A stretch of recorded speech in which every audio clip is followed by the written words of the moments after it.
Assalamualaikum warahmatullahi wabarakatuh. Selamat siang, Ibu dan teman-teman. Kami perwakilan dari kelompok 6 akan menyajikan materi membahas mengenai penyakit tumor dan kanker. Adapun anggota kelompok 6 yang pertama itu Nayara Salsabila, yang kedua Anggi Mesya Putri, yang ketiga Nadine Zahara Putri. Untuk materi pengertian kanker dan tumor akan dijelaskan oleh saya sendiri.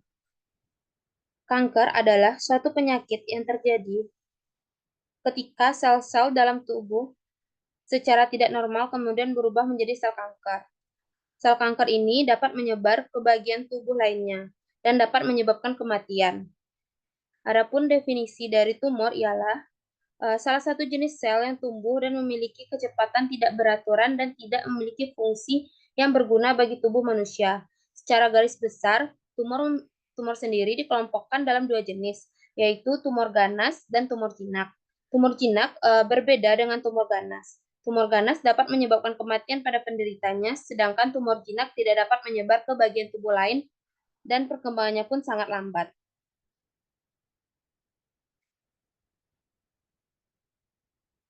Adapun definisi tumor jinak dan tumor ganas, tumor jinak dapat tumbuh sampai berukuran cukup besar dan sering ditemukan dekat dengan pembuluh darah, otak, saraf, ataupun organ lainnya.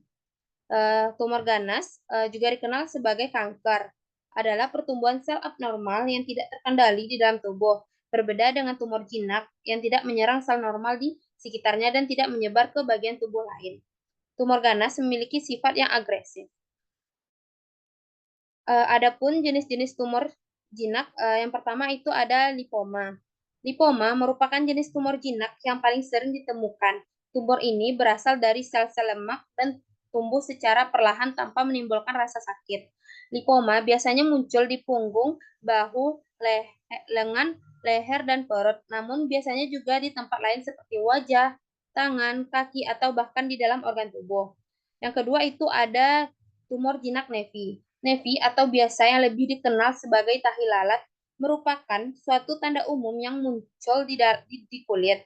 Warnanya bervariasi mulai dari merah, muda, hingga coklat gelap. Untuk jenis-jenis tumor jinak, fibroid dan papiloma akan dijelaskan oleh Naya. Kepada Naya dipersilakan. Baik, terima kasih moderator. Selanjutnya jenis tumor jinak fibroid. Fibroid atau fibroma biasanya muncul dan tumbuh pada jaringan fibrosa pada organ tertentu. Tumor jinak jenis ini paling umum muncul di rahim hingga dikenal sebagai fibroid rahim. Meskipun tidak berbahaya, namun tumor jinak jenis ini dapat menyebabkan pendarahan hebat serta nyeri pada pinggul. Selanjutnya, jenis tumor jinak papiloma. Papiloma atau yang dikenal dengan sebutan kutil adalah tumor jinak yang muncul pada kulit, leher rahim, saluran payudara, atau selaput lendir. Kutil ini disebabkan oleh infeksi virus tertentu yang umumnya tidak menimbulkan gejala karena sistem kekebalan tubuh biasanya berhasil melawan infeksi sebelum muncul gejala. Sekian dari saya, dikembalikan. Baik, terima kasih kepada Naya. Untuk materi selanjutnya yaitu epidemiologi kanker yang akan dijelaskan oleh Nadine. Dan Nadine dipersilakan. Baik, terima kasih kepada moderator. Materi selanjutnya yaitu epidemiologi penyakit kanker terbagi menjadi dua. Yang pertama, data global kanker.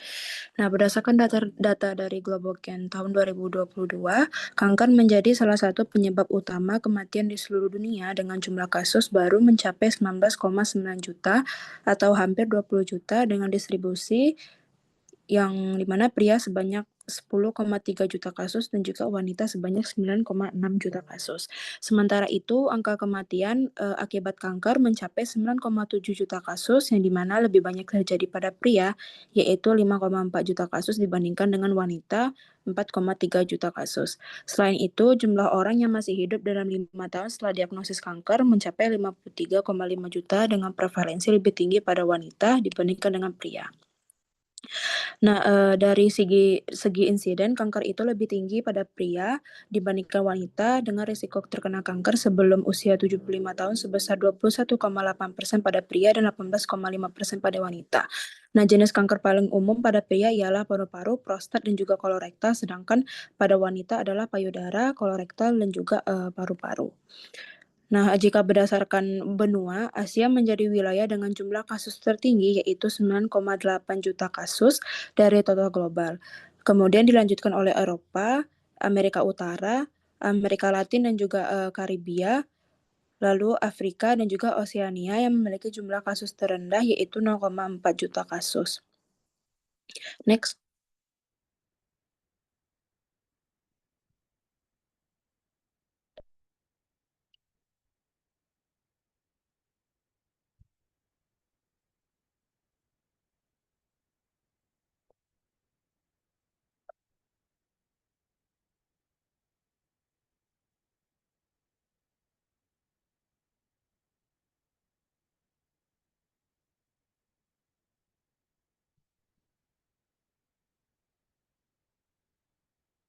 Baik, selanjutnya ialah data nasional kanker. Nah, dari data yang sama itu Global Cancer tahun 2022 menunjukkan bahwa Indonesia mengalami 408.661 kasus kanker dengan angka kematian sebesar 242.099 atau lebih dari 50% dari total kasus secara keseluruhan. Dari sejumlah kasus yang ada, terdapat 5 jenis kanker yang paling banyak ditemui baik pada laki-laki maupun perempuan di Indonesia, yaitu kanker payudara, paru-paru, serviks, kolorektal, dan juga hati. Nah, apabila menilik dari segi provinsi berdasarkan sumber Kementerian Kesehatan tahun 2023, maka daerah istimewa Yogyakarta menjadi provinsi dengan prevalensi kanker tertinggi di Indonesia, lalu disusul dengan DKI Jakarta, dan juga posisi ketiga yaitu Sumatera Barat dengan 2 kejadian per 1.000 penduduk. Baik, sekian dari saya kembalikan kepada Ratu.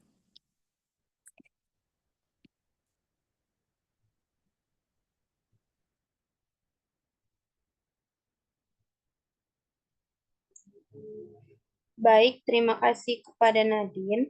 Untuk materi selanjutnya itu ada jenis-jenis kanker. Nah, kelompok kami mengangkat 6 jenis kanker. Yang pertama itu kanker payudara, yang kedua kanker serviks, ketiga kanker paru-paru, yang keempat kanker kolorektal, yang kelima kanker hati, dan keenam kanker prostat. Untuk kanker payudara akan saya jelaskan sendiri. Kanker payudara adalah penyakit serius yang terjadi ketika sel-sel di payudara tumbuh dan berkembang secara tidak terkendali. Menurut Kementerian Kesehatan Republik Indonesia, kanker payudara merupakan tumor ganas yang dapat menyebar ke jaringan atau organ di sekitarnya, bahkan ke bagian tubuh lainnya. Adapun jenis-jenis kanker payudara, yang pertama itu karsinoma in situ. Karsinoma in situ adalah jenis kanker payudara yang belum menyebar ke jaringan sekitarnya. Yang kedua itu ada karsinoma duktal. Karsinoma duktal adalah kanker payudara yang paling umum terjadi. Kanker ini berawal dari saluran susu yang membawa susu dari lobulus atau kelenjar penghasil susu ke puting. Yang ketiga itu ada karsinoma lobular. Karsinoma lobular adalah jenis kanker payudara yang dimulai di lobulus, yaitu kelenjar penghasil susu di payudara. Yang keempat itu kanker invasif. Kanker ini terjadi ketika sel-sel kanker menyerang jaringan di sekitar dan menyebar ke bagian tubuh lainnya. Kanker invasif dapat menyebar melalui aliran darah atau sistem limfatik ke organ lain seperti tulang, paru-paru, ataupun hati. Adapun faktor risiko kanker payudara yang pertama itu adalah usia. Usia menjadi salah satu faktor risiko penyakit kanker payudara karena seiring bertambahnya usia, sel-sel tubuh mengalami penuaan dan lebih rentan mengalami mutasi. Yang kedua itu ada jenis kelamin. Jenis kelamin menjadi faktor risiko utama kanker payudara karena wanita memiliki jaringan payudara yang lebih berkembang dibandingkan pria. Yang ketiga itu riwayat kehamilan dan menyusui. Riwayat kehamilan yang berada pada rentang usia melahirkan anak pertama memicu terjadinya risiko kanker payudara. Wanita yang melahirkan anak pertama di usia lebih di atas 30 tahun memiliki risiko lebih tinggi terkena kanker payudara dibandingkan dengan mereka yang melahirkan anak pertama di usia lebih muda. Yang keempat itu ada gaya hidup yang tidak sehat. Gaya hidup yang tidak sehat dapat memicu faktor risiko kanker payudara dikarenakan mempengaruhi keseimbangan hormonal dan metabolisme tubuh. Selanjutnya itu ada tanda dan gejala kanker payudara. Yang pertama itu benjolan di payudara. Benjolan ini bisa ditemukan di payudara atau ketiak dan sering kali tidak nyeri, namun biasanya terasa keras atau kenyal. Ukuran benjolan bisa bervariasi, mulai dari yang kecil bahkan sampai sulit dideteksi. Yang kedua itu perubahan tekstur kulit payudara. Kulit payudara bisa menjadi lebih tebal, kasar, ataupun berkerut. Yang ketiga, luka pada bagian payudara yang tidak sembuh. Luka ini bisa berupa luka terbuka, luka yang mengeluarkan cairan, ataupun luka yang terasa gatal. Yang keempat itu keluar cairan dari puting. Cairan ini bisa keluar secara spontan atau saat menekan puting. Yang kelima itu cekungan atau tarikan di kulit payudara. Cekungan atau tarikan ini biasa terjadi karena sel kanker menarik jaringan kulit. Area kulit di sekitar cekungan atau tarikan bisa terasa lebih tipis atau lebih keras. Selanjutnya itu ada pencegahan kanker payudara. Nah, pencegahannya itu ada 3. Yang pertama, pencegahan primer. Pencegahan primer kanker payudara adalah suatu upaya yang dilakukan pada orang sehat untuk mencegah penyakit ini sejak awal. Tujuannya yaitu untuk menghindari diri dari faktor-faktor risiko yang dapat memicu munculnya kanker payudara. Salah satu contohnya adalah pemeriksaan payudara sendiri atau sadari, yang memungkinkan perempuan untuk mendeteksi perubahan pada payudara mereka sendiri secara dini. Yang kedua itu adalah pencegahan sekunder. Pencegahan sekunder kanker payudara berfokus pada deteksi dini penyakit pada individu yang memiliki risiko lebih tinggi untuk mengalaminya. Semua wanita, terutama mereka dengan siklus menstruasi normal, termasuk dalam kelompok berisiko terkenanya kanker payudara. Salah satu metode deteksi dini yang umum digunakan adalah mamografi, sebuah prosedur pencitraan yang menggunakan sinar X untuk mendeteksi adanya kelainan di jaringan payudara. Selanjutnya itu ada pencegahan tersier. Mohon maaf, itu ada typo di PPT. Pencegahan tersier kanker payudara merupakan tahap intervensi yang diarahkan kepada individu yang telah diagnosis positif terhadap penyakit payudara ini.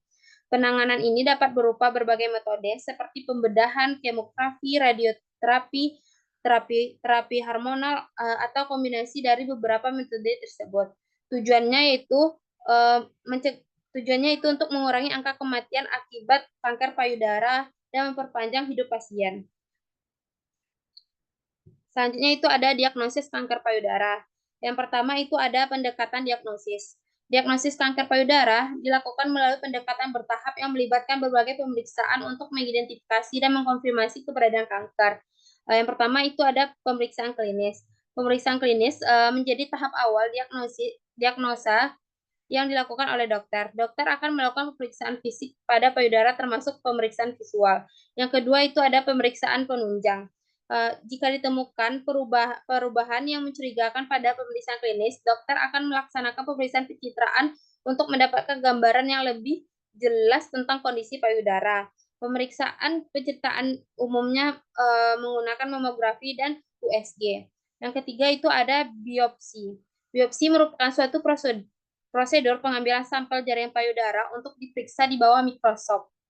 Terbagi menjadi 2, yaitu ada biopsi jarum halus. Prosedur ini menggunakan jarum tipis untuk mengambil sampel sel dari benjolan. Yang kedua itu ada biopsi jarum inti. Prosedur ini menggunakan jarum yang lebih besar untuk mengambil sampel jaringan yang lebih besar. Yang keempat itu diagnosis patologis. Setelah sampel jaringan diambil, ahli patologi akan memeriksa sampel tersebut di bawah mikroskop untuk menentukan apakah terdapat sel kanker. Ahli patologi juga akan menentukan jenis kanker, tingkat agresivitas, dan stadium kanker. Yang kelima itu ada penentuan stadium kanker. Kanker payudara dibagi menjadi beberapa stadium dari 0 hingga 4. Dengan stadium 0 menunjukkan kanker in situ yang belum menyebar hingga stadium 4 yang menunjukkan penyebaran jauh ke organ lain. Selanjutnya itu ada kanker hati. Kanker hati atau biasa dikenal dengan hepatoma adalah penyakit yang serius yang terjadi ketika sel-sel hati normal berubah menjadi sel kanker. Adapun jenis-jenis kankernya terbagi menjadi 2. Yang pertama kanker hati, kanker hati primer. Terbagi menjadi yang pertama karsinoma hepatoselular. Karsinoma hepatoselular merupakan jenis kanker hati yang paling umum terjadi, mencakup 75-90% dari seluruh kasus kanker hati. Kanker ini bermula dari sel hepatosit, yaitu sel utama penyusun hati. Yang kedua itu ada kalangiokarsinoma. Kalangiokarsinoma adalah kanker yang berkembang di sel-sel saluran empedu, baik di dalam intrahepatik maupun di luar hati atau ekstrahepatik. Jenis kanker ini relatif jarang dan beberapa faktor risiko yang terkait meliputi infeksi, parasit, batu empedu, dan penyakit hati kronis. Yang ketiga itu ada liver angiosarcoma. Angiosarcoma ialah kanker yang berawal dari sel-sel pembuluh darah di dalam hati. Kanker ini cenderung berkembang dengan cepat dan sering kali terdiagnosis pada stadium lanjut. Yang keempat itu ada hepatoblastoma. Hepatoblastoma adalah jenis kanker hati yang sangat jarang terjadi. Kanker ini menyerang terutama anak-anak di bawah usia 3 tahun. Yang kedua itu ada kanker hati sekunder. Kanker hati sekunder dikenal juga sebagai metastasis hati. Kanker ini terjadi ketika sel-sel kanker dari organ lain menyebar ke hati. Penyebaran kanker ini sering terjadi dari organ seperti lambung, usus besar, paru-paru, kulit, dan payudara. Adapun faktor risiko kanker hati, yang pertama itu sirosis hati. Sirosis hati ialah kerusakan hati yang parah dan permanen yang dapat menyebabkan jaringan hati menjadi tergantikan oleh jaringan parut. Yang kedua itu konsumsi alkohol berlebihan. Konsumsi alkohol berlebihan dalam jangka panjang dapat menyebabkan kerusakan hati dan meningkatkan risiko penyakit kanker hati. Yang ketiga yaitu penggunaan narkotika. Penggunaan narkotika, terutama heroin, juga dapat menyebabkan kerusakan hati dan meningkatkan risiko hepatoma. Yang keempat itu riwayat keluarga dan genetik.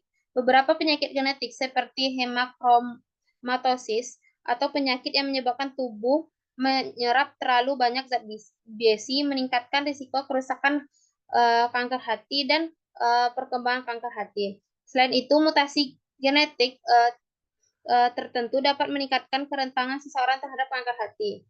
Jika anggota keluarga memiliki riwayat kanker hati, kemungkinan seseorang mewarisi gen yang meningkatkan risiko mereka terkenanya penyakit kanker hati ini.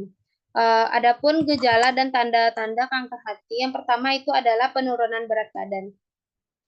Fungsi hati yang vital dalam metabolisme dan pencernaan makanan dapat terganggu oleh kanker hati karena dapat menyebabkan disfungsi metabolisme. Pertumbuhan sel-sel kanker hati berkompetisi dengan sel-sel tubuh untuk mendapatkan energi dan nutrisi sehingga mengakibatkan malnutrisi dan penurunan berat badan. Yang kedua itu bagian puting mata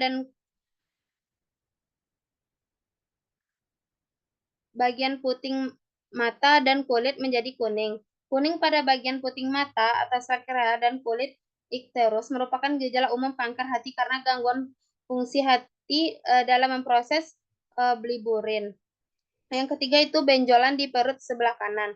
Benjolan di perut sebelah kanan merupakan gejala umum kanker hati karena hati terletak di sisi kanan atau rongga perut. Yang keempat itu nyeri di perut atau bahu kanan.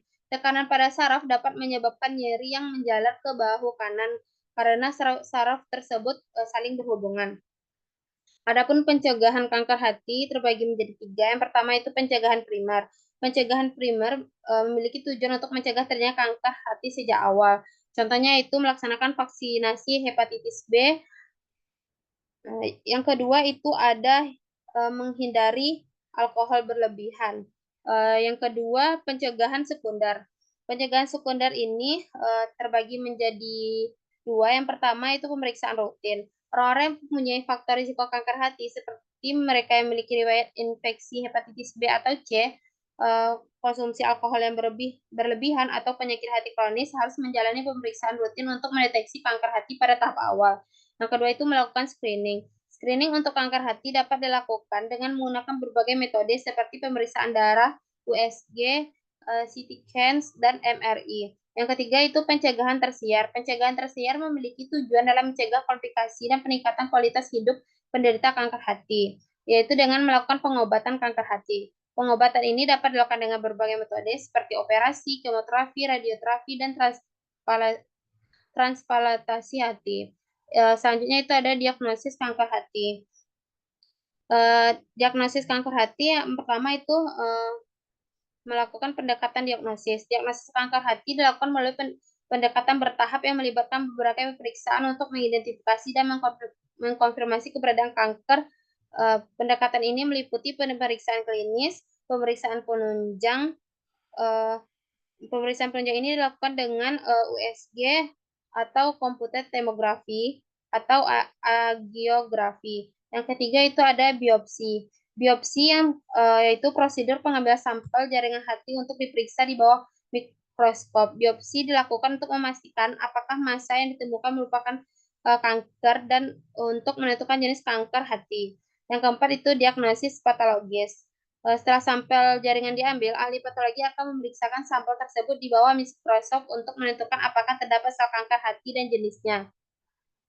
Selanjutnya itu penentuan stadium kanker. Stadium kanker hati ditentukan berdasarkan ukuran tumor, penyebaran ke pembuluh darah hati seperti vena porta dan vena hepatica, dan adanya metastasis ke organ lain. Selanjutnya itu kanker serviks yang akan dijelaskan oleh Naya. Naya, silakan.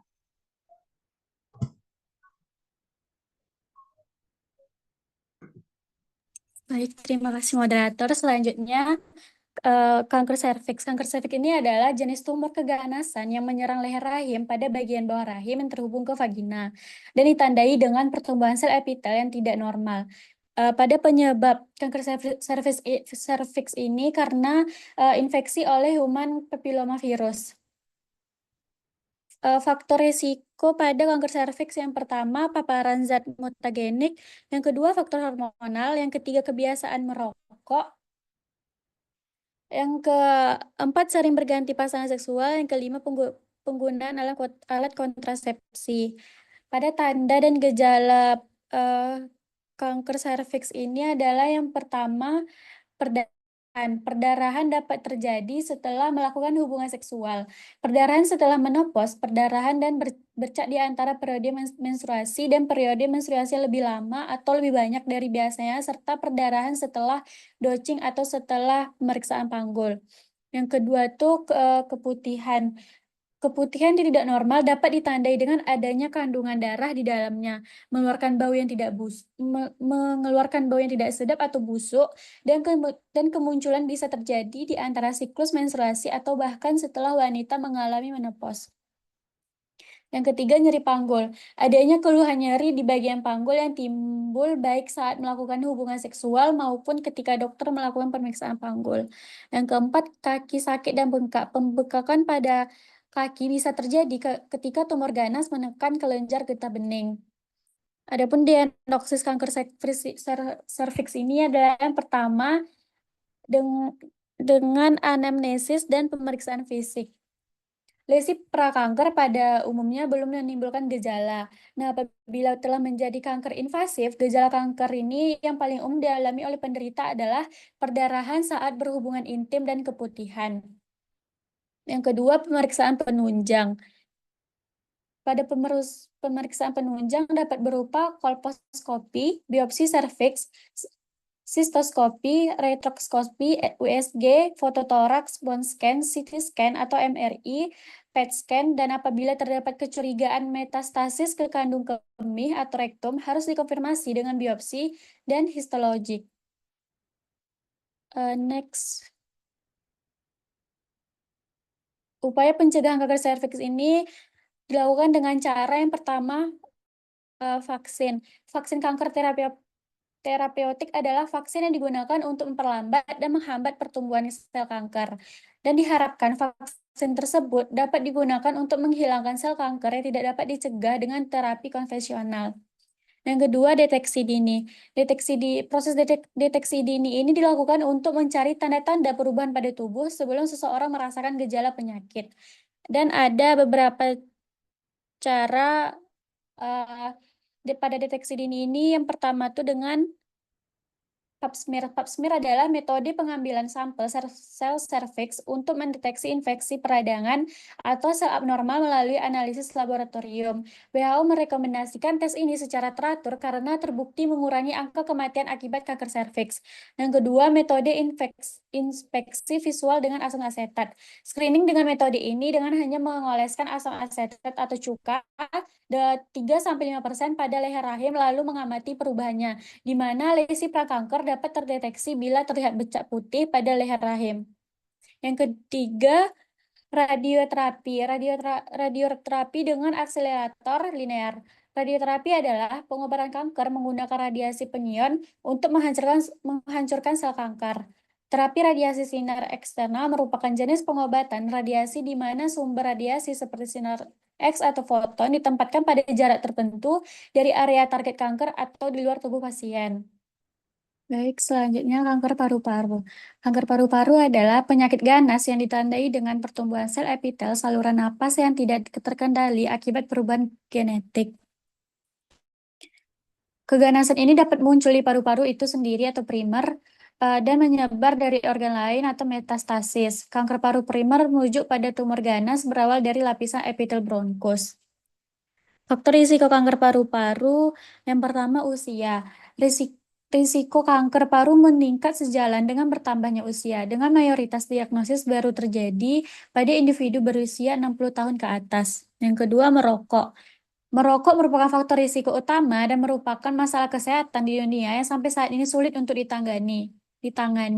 Berbagai penelitian menunjukkan bahwa rokok memiliki efek yang berbahaya bagi seluruh jaringan tubuh, terutama pada sistem pernapasan. Yang ketiga, paparan gas radon. Gas radon adalah gas radioaktif alami yang dihasilkan dari pemecahan uranium di tanah dan batuan.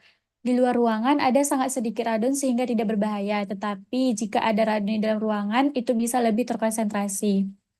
Yang keempat, polusi udara ini juga dapat meningkatkan risiko terjadinya kanker paru. Adapun tanda dan gejala kanker paru-paru, yang pertama batuk terus-menerus. Pada batuk merupakan gejala tersering 60-70% pada kanker paru. Mengingat kanker paru ini sifatnya kronik, maka batuk akan terjadi lebih dari 2 minggu. Yang kedua, batuk berdarah. Kondisi yang semakin parah, batuk bisa saja mengeluarkan dahak yang mengandung darah. Yang ketiga, sesak nafas. Pada sesak nafas merupakan salah satu indikasi awal kanker paru-paru yang disebabkan oleh adanya efusi pleura, yaitu penimbunan cairan di rongga sekitar paru-paru. Yang keempat, nyeri dada. Hampir semua penderita kanker paru-paru merasakan nyeri dada yang dapat menyebar ke punggung hingga bahu. Seringkali nyeri ini juga disertai sensasi sesak di dada. Nyeri dada yang terus-menerus dapat ditimbul ketika tumor tumbuh menembus di dinding dada. Yang kelima, berat badan menurun.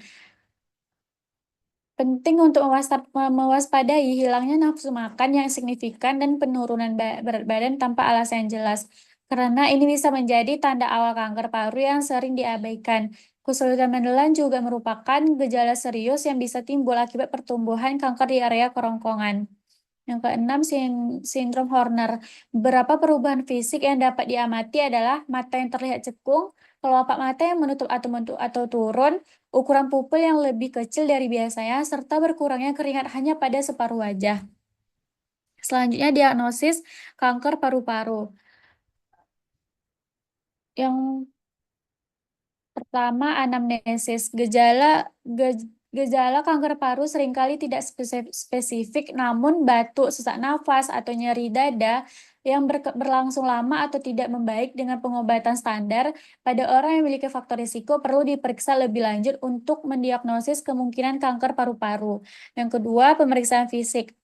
Pemeriksaan fisik pada pasien kanker paru-paru meliputi evaluasi kondisi umum atau status performa yang menurun, terutama pada paru-paru, serta kemungkinan adanya benjolan di leher, ketiak, atau dinding dada.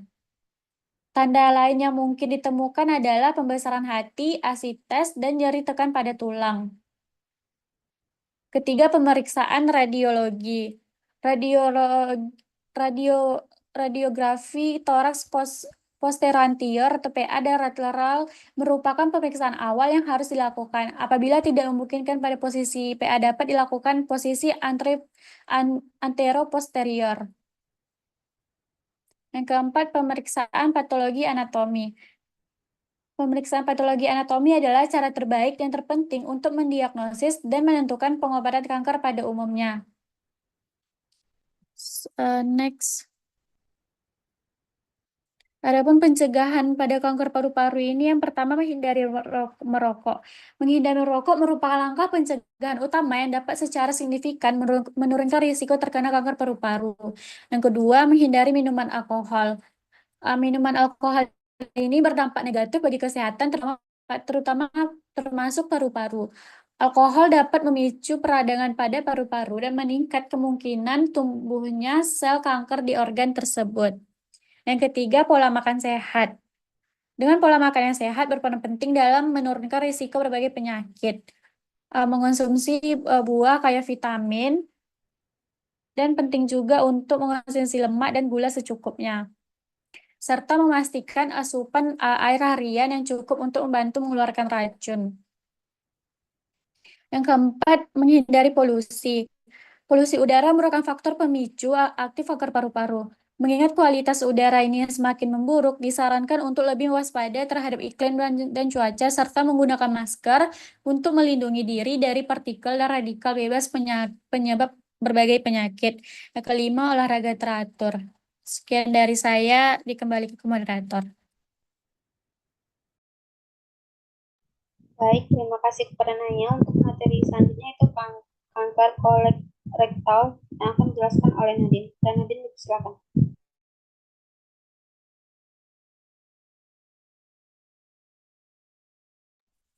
Baik, terima kasih kepada moderator. Materi selanjutnya itu kanker kolorektal atau kanker usus besar. Nah, kanker kolorektal sendiri merupakan tumor ganas yang muncul dari jaringan epitel di kolon atau rektum, yaitu bagian usus besar dalam sistem pencernaan. Kanker kolorektal sendiri merupakan salah satu jenis kanker yang sering ditemukan serta dapat berkembang akibat dari berbagai faktor risiko. Berdasarkan tingkat keparahannya, kanker usus sendiri terbagi menjadi beberapa stadium. Yang pertama, stadium 1. Pada tahap ini, kanker hanya tumbuh dalam usus besar. Stadium 2, kanker telah menembus dinding usus besar. Stadium 3, kanker telah menyebar ke kelenjar getah bening yang letaknya berdekatan pada usus besar. Dan yang terakhir, stadium 4 yang merupakan tingkat paling parah dari kanker usus besar. Pada stadium ini, kanker telah menyebar jauh dan menyerang organ tubuh lain seperti paru-paru dan hati. Selanjutnya, faktor risiko kanker kolorektal. Yang pertama ialah sering mengkonsumsi makanan tinggi lemak serta rendah serat yang dapat meningkatkan risiko kanker kolorektal karena dapat memperpanjang waktu kontak antara zat karsinogen dan juga dinding usus. Yang kedua, usia lebih dari 50 tahun. Jadi risiko dapat meningkat seiring bertambahnya usia seseorang. Yang ketiga, apabila memiliki riwayat keluarga dengan kanker kolorektal, hal tersebut dapat meningkatkan risiko 3 kali lipat dibandingkan mereka yang tidak memiliki riwayat keluarga. Yang keempat yaitu kondisi genetik. Jadi beberapa sindrom keturunan misalnya seperti familial adenomatous polyposis atau FAP yaitu kondisi langka yang menyebabkan pertumbuhan ratusan hingga ribuan polip di usus besar, dan juga Lynch syndrome yaitu sindrom genetik yang meningkatkan risiko kanker kolorektal pada usia muda tanpa didahului oleh banyak polip. Yang kelima yaitu penyakit radang usus. Contohnya misalnya seperti colitis ulceratif, yaitu peradangan kronis pada lapisan dalam usus besar yang dapat meningkatkan risiko kanker kolorektal, dan juga penyakit Crohn yaitu kondisi yang menyebabkan peradangan kronis pada saluran pencernaan, termasuk usus besar dengan peningkatan risiko kanker kolorektal 4 hingga 10 kali lipat. Yang keenam yaitu gaya hidup tidak sehat seperti kurangnya aktivitas fisik, obesitas, merokok, dan juga mengkonsumsi alkohol yang berlebihan. Yang selanjutnya yaitu gejala kanker kolorektal. Yang pertama yaitu perubahan kebiasaan buang air besar seperti diare ataupun sembelit. Yang kedua, perut terasa seperti penuh maupun kembung. Yang ketiga, ditemukannya darah berwarna merah terang maupun gelap dalam tinja atau feses. Yang keempat, nyeri atau kram perut yang sering terjadi, penurunan berat badan tanpa sebab yang jelas, lalu terus-menerus mengalami kelelahan, dan yang terakhir ialah mengalami mual bahkan muntah. Next. Selanjutnya ialah diagnosis kanker kolorektal. Diagnosis kanker kolorektal dilakukan melalui beberapa tahapan untuk memastikan keberadaan tumor serta menentukan stadium penyakit. Tahapan yang pertama yaitu anamnesis. Anamnesis sendiri dilakukan untuk mengetahui riwayat kesehatan pasien, misalnya seperti gejala yang dialaminya seperti apa, pola buang air besarnya, lalu riwayat keluarga dengan kanker kolorektal, dan juga kebiasaan gaya hidup. Yang kedua yaitu pemeriksaan fisik. Pemeriksaan fisik ini dilakukan untuk mendeteksi tanda-tanda yang mengarah ke kanker kolorektal, yaitu yang pertama rectal toucher atau colok dubur. Yang dimana pemeriksaan ini dilakukan untuk mendeteksi adanya kelainan pada rektum. Nah, sekitar 50% kanker kolorektal dapat dijangkau dengan menggunakan metode ini. Yang kedua yaitu palpasi abdomen. Nah, pada stadium lanjut terkadang dapat teraba massa di daerah kolon kanan maupun kiri. Dan yang terakhir yaitu pemeriksaan tanda-tanda anemia. Jadi anemia dapat terjadi akibat pendarahan kronis dari tumor itu sendiri. Yang ketiga, pemeriksaan penunjang. Nah, apabila ingin memastikan lagi diagnosis kanker kolorektal, terdapat berbagai pemeriksaan tambahan yang dapat dilakukan, yaitu pemeriksaan laboratorium seperti tes darah lengkap. Yang kedua yaitu pemeriksaan tinja untuk mendeteksi adanya darah tersembunyi dalam tinja atau feses. Dan yang ketiga yaitu carcinoembryonic antigen atau CEA. Nah, tes ini untuk mengukur kadar CEA yaitu protein yang diproduksi oleh sel kanker. Nah, meskipun tidak spesifik untuk kanker kolorektal, kadar CEA yang tinggi dapat mengindikasi bahwa terdapat kanker atau metastasis. Yang kedua yaitu pemeriksaan pencitraan. Yang pertama ada kolonoskopi. Kolonoskopi merupakan metode yang paling akurat untuk melihat seluruh bagian usus besar dan juga rektum. Prosedur ini menggunakan selang fleksibel dengan terdapat kamera di ujungnya untuk mendeteksi adanya polip atau tumor. Nah, apabila ditemukan lesi yang mencurigakan, dokter dapat mengambil sampel jaringan atau biopsi untuk pemeriksaan lebih lanjut. Yang kedua yaitu barium enema. Barium enema ini pemeriksaan radiologi dengan menggunakan zat kontras barium untuk melihat kelainan pada usus besar melalui ronsen. Yang ketiga yaitu CT scan dan MRI. Dan yang terakhir yaitu endoskopik ultrasound atau EUC, yang dimana untuk membantu dalam mengevaluasi kedalaman invasi tumor ke dinding usus dan mendeteksi keterlibatan kelenjar getah bening. Nah, selanjutnya yaitu upaya pencegahan kanker kolorektal. Nah, terdapat beberapa langkah pencegahan yang dapat dilakukan untuk menurunkan risiko kanker kolorektal. Yang pertama, menjalani pola makan sehat dengan mengkonsumsi makanan dengan tinggi serat seperti sayur, buah, biji-bijian, dan juga mengurangi untuk mengkonsumsi makanan lemak jenuh dan juga daging merah. Yang kedua, menjaga berat badan agar tetap ideal. Yang ketiga, rutin berolahraga karena dapat membantu menjaga kesehatan pada sistem pencernaan. Yang keempat, hindari rokok dan juga alkohol. Dan yang kelima yaitu rutin melakukan pemeriksaan dini seperti kolonoskopi, terutama bagi individu yang berusia di atas 45 tahun atau individu dengan riwayat keluarga kanker kolorektal. Yang terakhir yaitu menghindari paparan zat karsinogen, misalnya seperti mengurangi konsumsi makanan olahan yang mengandung bahan kimia berbahaya, misalnya atau bahan kimia lainnya seperti daging olahan, makanan yang dipanggang dengan suhu tinggi, dan juga makanan cepat saji. Next.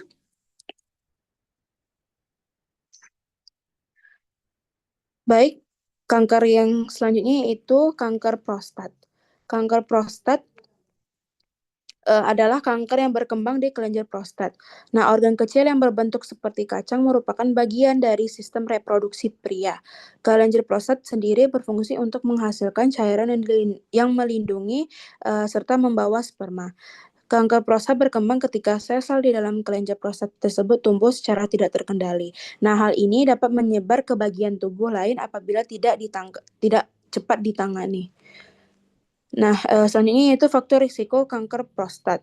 Faktor risiko kanker prostat dibagi menjadi dua faktor, yaitu faktor risiko yang tidak dapat diubah dan juga yang dapat diubah. Nah, kalau yang tidak dapat diubah, yang pertama ada usia, yaitu risiko meningkat seiring bertambahnya usia. Yang kedua ras, misalnya seperti pria yang memiliki keturunan Afrika dan juga Amerika memiliki resiko yang lebih tinggi dibanding pria Asia atau Kaukasia. Yang ketiga yaitu riwayat keluarga. Nah, jika terdapat anggota keluarga dengan memiliki riwayat kanker prostat, risikonya itu dapat meningkat hingga 68% lebih besar. Yang terakhir yaitu faktor genetik. Nah, mutasi gen tertentu misalnya seperti BRCA1 dan juga BRCA2 dapat meningkatkan risiko kanker prostat. Yang kedua yaitu faktor risiko yang dapat diubah, misalnya seperti merokok. Jadi perokok memiliki risiko lebih tinggi sebesar 9% hingga 30% dibandingkan yang non-perokok. Yang kedua yaitu pola makan. Jadi pria yang gemar mengkonsumsi tinggi daging merah, makanan olahan dan telur dapat meningkatkan risiko kanker prostat. Yang ketiga yaitu obesitas. Jadi lemak yang tumbuh berlebih itu dapat memicu peradangan yang dapat meningkatkan risiko kanker prostat. Yang keempat yaitu kurangnya aktivitas fisik. Nah, pria yang rutin berolahraga memiliki risiko kanker prostat 19% lebih rendah dibandingkan yang tidak aktif berolahraga. Dan yang terakhir yaitu konsumsi alkohol berlebihan. Nah, selanjutnya yaitu gejala kanker prostat. Yang pertama ada gangguan buang air kecil seperti seringnya buang air kecil terutama pada saat malam hari. Yang kedua yaitu aliran urin yang lemah bahkan terputus-putus. Yang ketiga adanya darah dalam urin maupun sperma. Yang keempat nyeri pada bagian panggul, panggul punggung atau pinggul yang persisten. Yang kelima yaitu disfungsi ereksi atau ejakulasi yang menyakitkan. Yang terakhir yaitu penurunan berat badan tanpa sebab yang jelas. Next. Nah, selanjutnya yaitu diagnosis kanker prostat terbagi menjadi dua. Yang pertama pemeriksaan awal. Pemeriksaan awal ini terdiri dari anamnesis dan juga pemeriksaan fisik. Jadi dokter akan menanyakan riwayat kesehatan pasien dan juga melakukan pemeriksaan fisik seperti digital rectal examination atau colok dubur untuk mendeteksi adanya pembesaran atau kelainan pada prostat. Yang kedua yaitu tes darah PSA atau prostate specific antigen. Nah, PSA sendiri merupakan protein yang diproduksi oleh prostat. Jadi, kadar PSA yang tinggi dapat mengindikasikan adanya kanker prostat meskipun juga dapat meningkat karena kondisi lain seperti infeksi prostat atau hiperplasia prostat jinak. Yang kedua yaitu pemeriksaan lanjutan. Terdiri dari yang pertama yaitu biopsi prostat. Jadi, pengambilan sampel jaringan prostat untuk memastikan keberadaan sel kanker. Yang kedua yaitu MRI atau CT scan yang dilakukan untuk mengetahui sejauh mana kanker tersebut telah menyebar. Yang terakhir yaitu bone scan atau pemeriksaan untuk mengetahui apakah kanker tersebut telah menyebar ke bagian tulang. Yang terakhir yaitu upaya pencegahan kanker prostat. Nah, terdapat beberapa langkah untuk mencegah kanker prostat. Yang pertama, menjalani pola hidup yang sehat dengan mengurangi konsumsi daging merah dan juga makanan olahan, menghindari konsumsi telur yang berlebihan karena mengandung kolin atau zat yang dalam jumlah tinggi dapat meningkatkan risiko kanker prostat. Jadi apabila individu tersebut konsumsi lebih dari 500 mg kolin per hari dapat dikaitkan dengan 70% peningkatan risiko kanker prostat yang ganas. Selain itu dapat juga meningkatkan asupan buah, sayur, kacang-kacangan dan juga ikan dan mengkonsumsi makanan kaya ilkopen seperti tomat yang dapat menurunkan risiko kanker prostat. Yang kedua yaitu rutin berolahraga. Jadi individu sudah seharusnya melakukan aktivitas fisik minimal 150 menit per minggu yang dapat menurunkan risiko terkena kanker prostat. Olahraga juga dapat meningkatkan sirkulasi darah yang dapat membantu membuang racun dan juga mengurangi peradangan di dalam tubuh. Yang ketiga yaitu menjaga berat badan agar tetap ideal.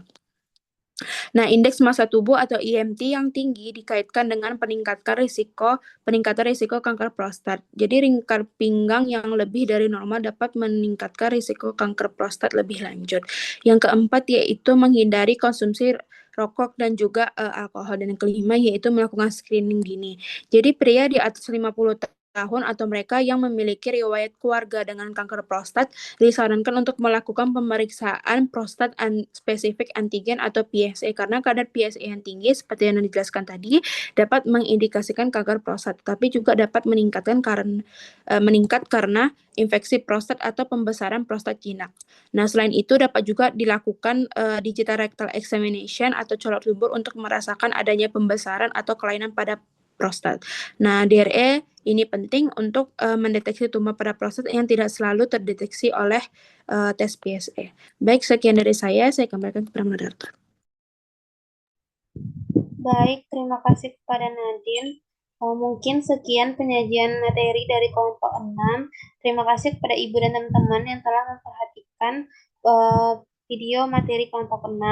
Sebelumnya, saya perwakilan kelompok 6 meminta maaf jika ada salah kata atau salah penyampaian eh, dalam menyampaikan materi ini. Sekian, Assalamualaikum warahmatullahi wabarakatuh.